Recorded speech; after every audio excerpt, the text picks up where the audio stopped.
पिथेकैंथ्रोपस erectus या होमो erectus erectus, तीसरा है होमो हैबिलस, या चौथा ऑप्शन है ए और बी दोनों, यानी कि ए और बी दोनों को ही जावा मैन कहा जाता है। इस क्वेश्चन का सही जवाब क्या है?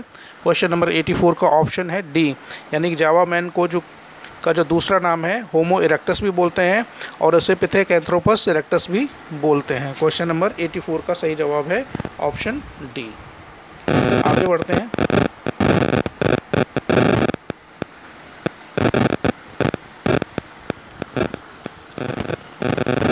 Question number 85, These are the main components of acid rain। इनमें से कौन जो अम्लीय वर्षा होती है, एसिड रेन जो होती है, उसके मुख्य घटक हैं? कौन कौन से दो एसिड्स होते हैं उसमें? ऑप्शन है सल्फ्यूरिक एसिड और nitric acid. Sulphuric acid and nitric acid ये 2 बार दिया हुआ है। Nitric acid and hydrochloric acid या फिर nitric acid and acetic acid. Question number 85, question number 85 का सही जवाब है ऑप्शन ए, सल्फ्यूरिक एसिड और नाइट्रिक एसिड। जो एसिड रेन होती है उसमें मेन 2 कंपोनेंट होते हैं, याद कर लीजिए उसको, सल्फ्यूरिक एसिड होता है उस पर और नाइट्रिक एसिड होता है। Question number 85। आगे बढ़ते हैं। Question number 86, the end product of glycolysis. Glycolysis का एंड प्रोडक्ट क्या है? यानी कि ग्लाइकोलाइसिस जो प्रक्रिया होती है उसको समाप्त जब होती है तो उस समाप्ति के बाद उसमें जो एंड प्रोडक्ट होता है वो क्या बनता है? पायरुविक एसिड है, ग्लूकोज 6 फॉस्फेट है, फ्रक्टोज 6 फॉस्फेट है या फ्रक्टोज 1,6 बाईफॉस्फेट है। इस क्वेश्चन का सही जवाब है पायरुविक एसिड। ध्यान रखने वाली बात यह है कि ग्लाइकोलाइसिस को EMP पाथवे भी बोलते हैं, Meyer of and Parson pathway. ये क्वेश्चन घुमा फिरा के भी पूछा जा सकता है कभी कभी कि ग्लाइकोलाइसिस का दूसरा नाम क्या है, तो उसको शॉर्ट में EMP पाथवे बोलते हैं। इस पाथवे को में जो अंतिम प्रोडक्ट है उसका वो है पायरुविक एसिड, यानी कि ग्लूकोज का मॉलिक्यूल, एक ग्लूकोज का मॉलिक्यूल 2 पायरुविक एसिड के मॉलिक्यूल बनाता है। Question number 86। क्वेश्चन नंबर 87, काला आज़ार इज़ ट्रांसमिटेड बाई। काला आज़ार किसके थ्रू फैलता है?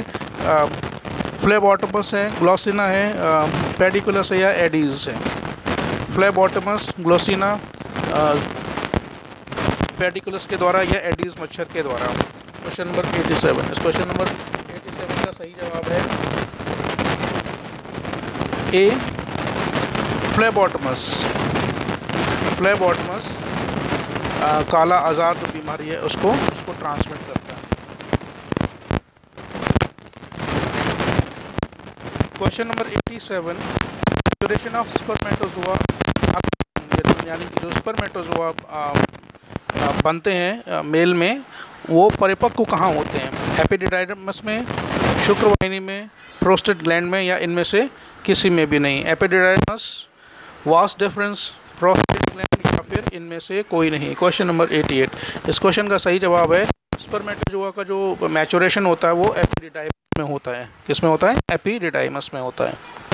क्वेश्चन नंबर 89, 4 डेंटल फार्मूला दिए हुए हैं, पूछा गया कि इसमें एलिफेंट का कौन सा है? ए, बी या सी या फिर डी? क्वेश्चन का सही जवाब है ऑप्शन ए, 1003/0003। जो डेंटल फार्मूले हैं वो आप जो मुख्य हैं उनको याद कर लीजिए। TGT और PGT की परीक्षाओं में अक्सर इस तरह के क्वेश्चन पूछे जाते हैं। कभी ह्यूमन का पूछा जाता है, कभी एलिफेंट का पूछा जाता है, डॉग का भी पूछा जा सकता है, रैबिट का भी पूछा जा सकता है। तो डेंटल फार्मूले को आप अच्छी तरीके से याद कर लें। Question number 90, heart beat in vertebrates is. जो वर्टिब्रेट्स हैं, कशेरुकी हैं, उनमें हार्ट बीट कैसी होती है? न्यूरोजेनिक होती है, मायोजेनिक होती है? ए और बी सी दोनों, यानी कि न्यूरोजेनिक और मायोजेनिक दोनों तरीके की होती है, या इनमें से कोई भी नहीं? यानी कि जो हार्ट बीट है वो किसके द्वारा कंट्रोल होती है? नर्व्स के द्वारा है या फिर ये मायोजेनिक होती है, मसल्स के द्वारा? तो इस क्वेश्चन का जो सही जवाब है वो है ऑप्शन बी, जो हार्ट बीट है वो बेसिकली मायोजेनिक है।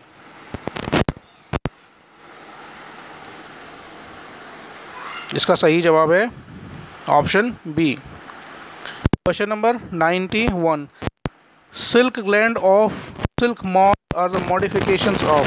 जो सिल्क मॉथ होता है उसकी जो लार ग्रंथियाँ होती हैं वो किसका मॉडिफिकेशन है, यानी कि किस तरह की ग्लैंड्स का मॉडिफिकेशन है? Question number 91। ऑप्शन दिए गए हैं collateral gland, mushroom gland, salivary gland या फिर anal gland. Question number 91। Question number 91 का सही जो आंसर है वो है सैलिवरी ग्लैंड्स। इसमें स्पेलिंग का मिस्टेक है थोड़ा सा, एस में इसमें ए मिसिंग है, SALIVARY, सैलिवरी ग्लैंड्स।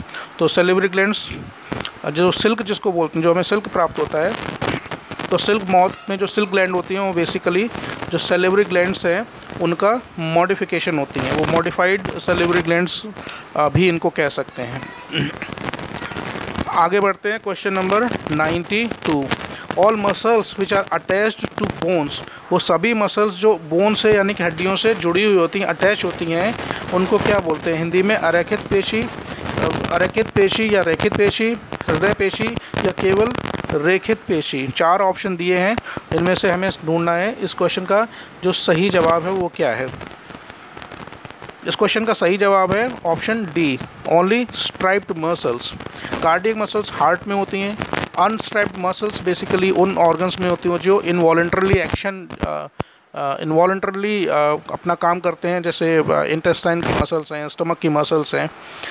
लेकिन जो मसल्स हैं जो बोन से अटैच्ड हैं वो हमारी विल पावर के कंट्रोल में होती हैं, और जो मसल्स उनसे अटैच होती हैं वो स्ट्राइप्ड मसल्स होती हैं। क्वेश्चन नंबर 92 का ऑप्शन है डी। 93 क्वेश्चन नंबर में पूछा गया है कि an insect without pupa stage, कौन सा इन चारों में से इंसेक्ट है जिसमें प्यूपा स्टेज नहीं पाई जाती है? मॉस्किटो में, सिल्क मॉथ में, बेड बग में, बटरफ्लाई में। देखिए स्पेलिंग इसमें भी स्पेलिंग मिस्टेक है, BED BERG, तो ये थोड़ा सा स्पेलिंग मिस्टेक है। बेड बग जिसको खटमल बोलते हैं हिंदी में, मच्छर है, सिल्क मॉथ है, खटमल या तितली। इसका सही जवाब है खटमल। खटमल में कोई इंटरमीडिएट प्यूपा स्टेज डेवलपमेंट के दौरान नहीं पाई जाती है, बाकी सभी में, मॉस्किटो में पाई जाती है, सिल्क मॉथ में, बटरफ्लाई, तीनों में प्यूपा स्टेज पाई जाती है। क्वेश्चन नंबर है 94 अगला। Protein synthesis takes place on the surface of. Protein synthesis किस जो सेल्स के अंदर अलग अलग और एलिमेंट्स पाए जाते हैं उनमें से किसकी सतह पर होता है? स्मूथ एंडोप्लाज्मिक रेटिकुलम, उसको SER भी बोलते हैं, रफ एंडोप्लाज्मिक रेटिकुलम, इसको RER भी बोलते हैं, न्यूक्लियस या फिर क्लोरोप्लास्ट। प्रोटीन सिंथेसिस जो होती है वो बेसिकली रफ एंडोप्लाज्मिक रेटिकुलम की सतह पर होती है। रफ एंडोप्लाज्मिक रेटिकुलम इसको इसलिए बोलते हैं क्योंकि इसकी सतह पर राइबोसोम्स जुड़े हुए पाए जाते हैं, और माइक्रोस्कोप में देखने पर ये एंडोप्लाज्मिक रेटिकुलम रफ प्रतीत होता है क्योंकि राइबोसोम्स उस पर जुड़े होते हैं, और राइबोसोम्स ही वो सेल की ऑर्गेनली है जहाँ पर प्रोटीन सिंथेसिस होता है, प्रोटीन का निर्माण होता है। Question number 95। Glomerular filtrate will not contain normally, यानी कि ग्लोमेरुलर निस्पंदन में सामान्यतः क्या नहीं होता है? ग्लूकोज, सोडियम, क्रेटिनिन या एल्ब्यूमिन। Question number 95। इस क्वेश्चन नंबर 95 का जो सही आंसर जो प्रतीत होता है वो है एल्ब्यूमिन।